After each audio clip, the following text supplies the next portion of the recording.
मुझे अधिकृत तौर पे तो ना कोचिंग सेंटर से कोई जानकारी मिली, ना प्रशासन या पुलिस की तरफ से कोई फ़ोन आया। मैंने कहा कि मैं एक बार मुझे चेहरा दिखा दो, मैं पहचान लूँ।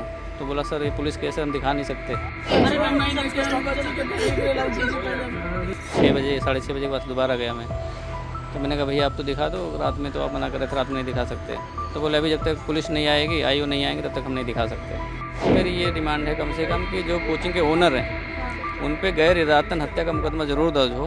देश का नुकसान है, कोई किसी एक का नुकसान नहीं है। मेरी भतीजी है श्रेया यादव, जिसकी कैजुअलिटी हुई है। तो क्या पता लगा आपको, क्या जानकारी मिली? देखिए मुझे अधिकृत तौर पे तो ना कोचिंग सेंटर से कोई जानकारी मिली, ना प्रशासन या पुलिस की तरफ से कोई फ़ोन आया। लेकिन मैं न्यूज़ देख करके खुद ही जा करके वहाँ पे अप्रोच किया। तो वहाँ पहुँचने के बाद डीसीपी साहब थे मेरे ख्याल से। जब नाम पूछा उन्होंने मेरा, मैंने बच्ची का नाम बताया, तो बोले कि एक बार आप जो है आरएमएल में जाकर देख लीजिए। तो रात तकरीबन 2:30 बजे मैं यहाँ आ गया था। तो मोचरी में 3 बच्चों की डेड बॉडी रखी थी, 2 बेटियाँ थीं और एक लड़का था। तो उससे मैंने कहा कि मैं एक बार मुझे चेहरा दिखा दो, मैं पहचान लूँ। तो बोला सर ये पुलिस केस है, हम दिखा नहीं सकते। फिर बोला एक पेपर है मेरे पास, आप उसको देखना चाहें देख लें। तो उनमें 3 बच्चे थे, एक श्रेया यादव भी नाम लिखा हुआ था। तो फिर मेरी इतनी हिम्मत नहीं हो रही थी मैं उसके अंदर जाकर देखूं भी, मेरी स्थिति ऐसी नहीं थी। फिर मैं बाहर आके गाड़ी में बैठ गया। फिर सुबह तकरीबन 6 बजे 6:30 बजे के बाद दोबारा गया मैं। तो मैंने कहा भैया आप तो दिखा दो, रात में तो आप मना कर रहे थे, रात में नहीं दिखा सकते। तो बोले अभी जब तक पुलिस नहीं आएगी, आईओ नहीं आएंगे, तब तक हम नहीं दिखा सकते। तो मैंने कहा चलो कोई बात नहीं, इतनी बात मेरी इनसे हुई। आपको जैसे आप टीवी देख रहे थे, क्या आपको जानकारी मिली जब आपने देखा, क्या था मतलब? हाँ कितने बजे का समय था मैं जब न्यूज़ देखा तो तकरीबन 11:15 का समय था। मैं खाना वाना खा के उसके बाद बैठा, तो मैंने सोचा न्यूज़ देख लूँ। तो उसमें ये आ रहा था कि राव आईएएस स्टडी सर्कल के बेसमेंट में पानी भर गया है और रेस्क्यू ऑपरेशन चल रहा है और बहुत सारे बच्चे फंसे हो सकते हैं। करीब 20-22 बच्चे बाहर निकाले गए हैं। तो उसमें फिर कैजुअलिटी की एक आ गई खबर कि एक बच्ची की कैजुअलिटी हो गई।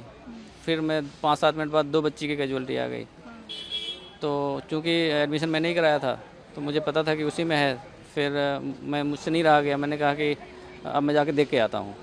फिर मैं रास्ते में जा कर के कोचिंग वाले को फ़ोन करा और बिटिया का फ़ोन मिला तो उसका फ़ोन बंद आ रहा था। तो कोचिंग वाले को फ़ोन मिला, एक बंदा आ रहा था। एक दूसरा नंबर मैंने मिला, दूसरा मिल गया डीपी सिंह कोई हैं।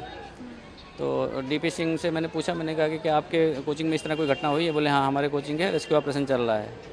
तो मैंने कहा मेरी बिटिया का एडमिशन हुआ है श्रेया यादव, क्या वो भी तो नहीं है इसमें?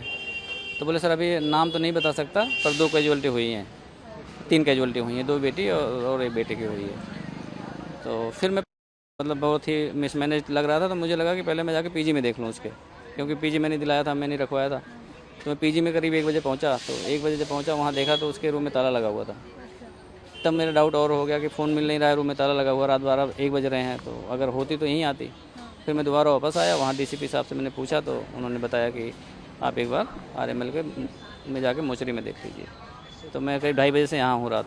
इस तरह की घटनाएं जब होती हैं, मतलब किसी वजह से किसी की जान चली जाए, बिना किसी कारण की जान चली जाए किसी की, मतलब बदइंतजामी से, और एक जान की कीमत तो वो जानता है जो माँ बाप जिस बच्चे को पैदा करते हैं, पालते पोसते हैं, बड़ा करते हैं, तो उसकी पीड़ा तो वही जानते हैं।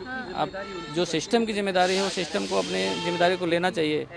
और प्राइमा फेसिया मेरी ये डिमांड है कम से कम कि जो कोचिंग के ओनर हैं उन पे गैर इरादतन हत्या का मुकदमा ज़रूर दर्ज हो, ताकि जितने और कोचिंग सेंटर्स हैं, चाहे मानक से बनने हैं नहीं बनने हैं ये तो बात का विषय है, लेकिन कम से कम वो उनकी अपनी जवाबदेही ये हो जाए कि अगर मेरे से कोई लापरवाही होती है, मेरे सेंटर में कुछ ऐसा होता है, तो पहली जवाबदेही मेरी हो जाएगी। तो इसको रोका जा सकता है और रोकना चाहिए। ये देश का नुकसान है, कोई किसी एक का नुकसान नहीं है।